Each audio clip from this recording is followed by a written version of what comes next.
Have you ever wanted to speak English fluently and confidently, but every time you try, the words get stuck? Or maybe people laugh at your accent and you feel discouraged? I want you to know this. Your voice is powerful, and you can learn to use it with confidence. Today, I'm going to teach you step by step how to improve your English speaking skills, the same way students in the US are trained. Welcome back to Speak Fluent English. I'm Wisdom. If this is your first time here, this channel is all about helping you speak English with confidence, fluency, and freedom. Make sure you hit subscribe and turn on notifications because every week I bring you lessons that will transform the way you learn English. Let's start with the foundation, listening. In American classrooms, teachers emphasize that before you speak, you must listen. Why? Because listening helps your brain understand rhythm, tone, and meaning. Here's what you can do. Dedicate at least 15 to 20 minutes each day to listening. Choose something you enjoy, like a podcast, YouTube video, or even a movie clip. But don't just listen passively. Focus on how the words sound, how the voice rises and falls, and how phrases connect. Try shadowing. Repeat immediately after the speaker, matching their tone and speed. It may feel strange at first, but it trains your ear and tongue at the same time. Soon, you'll notice that speaking becomes more natural because you've already trained your brain to copy the patterns of real English. Now let's move to speaking practice. Think of it this way. You cannot learn to ride a bicycle by watching videos. You must actually ride. The same is true for English. Every day, you need to open your mouth and speak. Start small with greetings like, "Good morning, how are you?" or "I'm fine, thank you." Then practice short sentences about your life.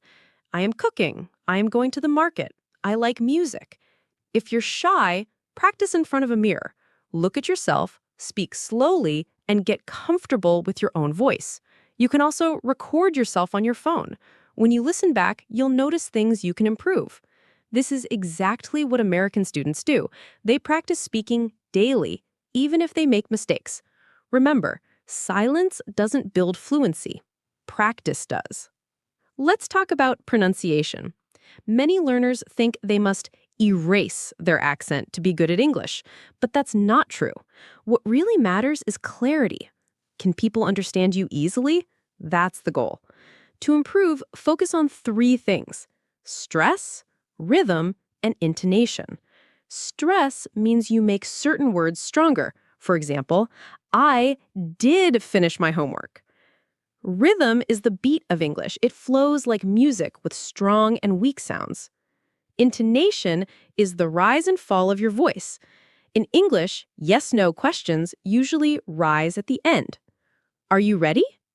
Practice these by listening, copying, and recording yourself. Over time, your pronunciation will become smoother and your speech will sound clearer and more confident. Next is vocabulary. Many learners get stuck memorizing long word lists, but that method doesn't work well. Instead, learn vocabulary in context. For example, choose a theme like travel. Learn words such as ticket, boarding pass, airport, and luggage. Then use them in real sentences. "I packed my luggage before going to the airport." When you learn words in groups and immediately use them, they stick in your memory much longer. Another tip is to keep a vocabulary notebook. Write down new words, their meaning, and one example sentence. Review your notebook every day and add those words into your daily conversations. Another powerful step is thinking in English. Many learners make the mistake of translating every sentence from their language into English. This slows you down and makes speaking stressful. To break this habit, start describing your world in English. If you see food, think, "I am eating rice." If you're walking, think, "I am walking to the store." Talk to yourself in your mind in English. This may sound simple, but it trains your brain to process ideas directly in English without translation. Once you learn to think in English, your fluency will grow much faster. Let's address mistakes. Many students feel embarrassed when they make a mistake, so they avoid speaking. But in US classrooms, mistakes are not failures, they're feedback. Every mistake shows what you need to practice next. For example, if you say, he go to school, instead of he goes to school, you've just learned a grammar rule you need to work on. Smile, correct it, and keep going. Don't wait for perfect English before you speak, because if you do, you'll never start. Progress comes through practice. Now let's talk about building confidence. In the US, students practice giving presentations from an early age.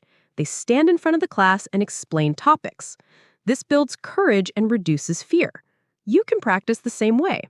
Pick a topic you like, maybe your favorite sport, a movie, or your daily routine, and explain it in English even if no one is watching. Record yourself or present to a friend.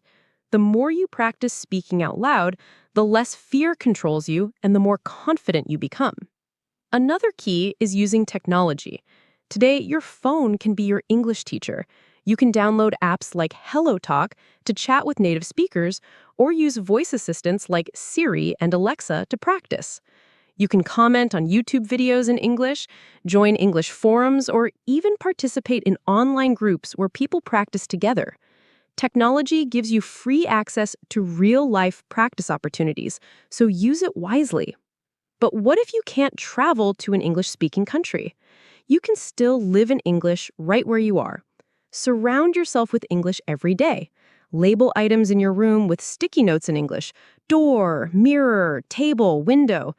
Dedicate 1 to 2 hours where you only use English, no matter what. Read a short article, watch a video, or write a journal entry. The more you create an English environment, the faster your fluency will grow. Finally, remember that language is not only words, it's culture. To speak naturally, you need to learn the small details of American culture.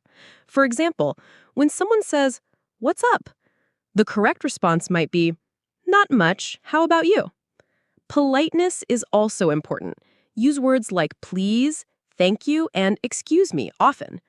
These small cultural habits make your English sound friendlier and more natural. So here's what I want you to remember.